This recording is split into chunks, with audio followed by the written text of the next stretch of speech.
Hi everyone, I'm Rebecca Witkin and today I'm doing my speech on fast fashion. I want to start with a quote from Leva Firth, who is the co-founder of an eco-age leading consulting and creative agency that specializes in sustainability. She said, "Fast fashion is like fast food. After the sugar rush, it just leaves a bad taste in your mouth." This quote goes hand in hand with fast fashion because although fast fashion may seem amazing and great in the moment, when you wait a little bit and you realize it's really just not as great. I want to start by doing an activity called Fast Fashion or Not, where just to see if you think that this item is from a fast fashion company or if it's made from a sustainability company. Okay, so we have these. So the left is actually from Shein, which is a fast fashion company, and the right are 100% vegan leather pants that were made in the US. Let's do one more. So these tank tops. Yes. So the right one is actually made from a fast fashion company, and the left is from this company called Pact. And Pact is one of the early leaders in sustainable clothing. This tank is made from 93% of original cotton and 7% elastane. And what's so amazing about that is that everything's made in the US, and it's just such a great material. What I'm trying to show is that it's hard to tell what is actually from a fast fashion company and what's from a very expensive company. Unless you're actually feeling the material or seeing exactly what it has, it's going to be very hard to tell. But supporting a fast fashion company is not helping the environment at all. Today I'm going to be discussing what actually is fast fashion, some companies that are fast fashion companies, and some companies that are trying to be sustainable. So to start, what is fast fashion, you might ask?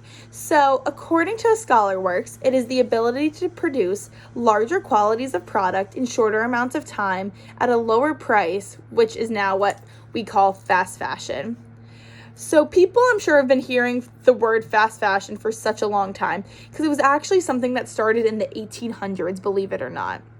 But the industry really started booming in the 2000s. Everything from when everyone was wearing the crazy outfits, crazy colors, more companies started coming up with these fast fashion options, and because of that, it pretty much took off. So some fast fashion companies are Shein, Zara, Topshop, Fashion Nova, and the list can go on and on. So what's crazy to think about is that there are celebrities and so many influencers that wear clothes from fast fashion companies. People from Kate Middleton to Michelle Obama, both who have so much money, can probably shop wherever they want. They're choosing the fast fashion places. And because they're shopping at fast fashion places, that's going to make the regular person like myself or any of you be like, wow, if Michelle Obama's shopping there, I want to shop there. That's so cute.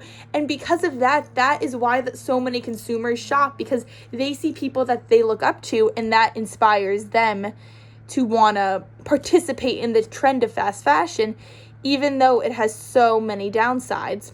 So although there are they're great fast fashion companies, the fast fashion world is hurting the environment in so many ways. So raise your hand if you've heard of Shein. A lot of you. I don't know if you say Shein, Sheen, Shine, whatever it is. They, according to the Washington Post, they are the biggest online online retailer that has turbocharged the global fashion industry.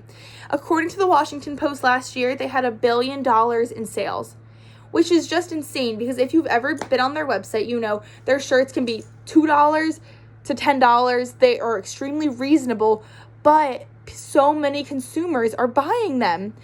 What's crazy though is that Shein's working conditions are not great. Sometimes apparently it's over 75 hours a week for some employees. They get no benefits. They're being put into the factories. A lot of them don't want to work that many hours, but they're being forced to because they pretty much have no other choice. But there are some so what's actually happening to the environment?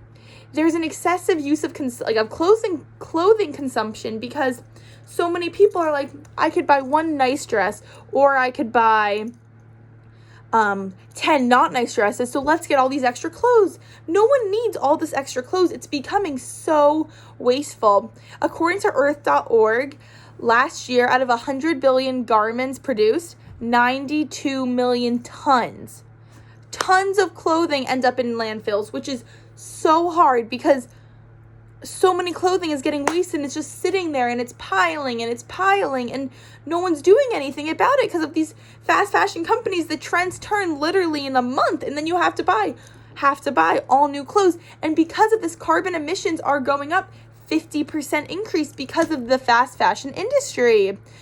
So although that industry is hurting the environment, some companies really are trying to be sustainable. So Lululemon, although you could technically say they're a fast fashion company, they are trying to be sustainable because in all their new products, they are using recycled materials and they're trying to make everything the best it can be for the environment. They're also coming up with this new thing where you can repair, resell, recycle your clothes and get new clothes for it. So they're trying to make the consumer want to keep reusing their clothes. And I'm not sure if people know from H&M, but a few years ago, they're the first major company to start this, where they just have a whole line that's focused truly on helping the environment. And they pledged to use 100% recycled materials by 2030. And they were pretty much the first company to really take charge. So I want to leave you guys with a quote from Lucy Siegel that says, Fast fashion is not free. Someone somewhere is paying the price. And that is just because no matter where you shop, if you're shopping at a Shein or a fast fashion company, that's hurting the environment because of everything that's happening in the world. If you try to shop somewhere else that maybe is a little better, there's going to be a different outcome. You can make the difference. Thank you for listening.